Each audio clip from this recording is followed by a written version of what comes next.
नमस्कार, आप देख रहे हैं न्यूज़ प्लस 21। मैं हूं आपके साथ प्रियांशा लाजरस।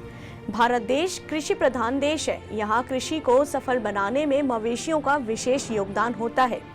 पोला का त्योहार उन्हीं में से एक है। आज के दिन किसान और अन्य लोग पशुओं की विशेष रूप से बैल की पूजा करते हैं, उन्हें अच्छे से सजाते हैं। ठीक इसी प्रकार कवर्धा शहर में भी पोला की रौनक बाजारों में देखने को मिल रही है।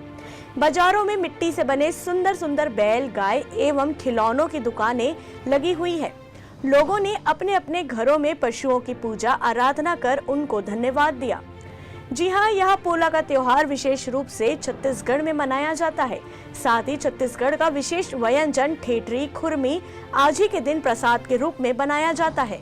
साथ ही शहर में गणेश चतुर्थी की भी तैयारियां बड़ी जोरों शोरों से चल रही है। कबीरधाम जिले के कुंभकारों द्वारा शहर के विभिन्न स्थानों पर गणेश जी की मूर्तियां विक्रय की जा रही है। गणेश चतुर्थी हिंदुओं का एक प्रमुख त्योहार है। पुराणों के अनुसार इसी दिन गणेश का जन्म हुआ था। कई प्रमुख जगहों पर भगवान गणेश की छोटी बड़ी प्रतिमा स्थापित की जाती है। इस प्रतिमा का 9 दिनों तक पूजन किया जाता है। बड़ी संख्या में आसपास के लोग दर्शन करने पहुंचते हैं। 11 दिन बाद गानों और बाजों के साथ गणेश प्रतिमा को किसी तालाब इत्यादि जल में विसर्जित किया जाता है। डॉक्टर मिर्जा के साथ स्वाति चंद्रवंशी की रिपोर्ट। ऐसी ही तमाम जानकारियों से लगातार अपडेट रहने के लिए देखते रहिए न्यूज़ प्लस 21, आपके हक की बात।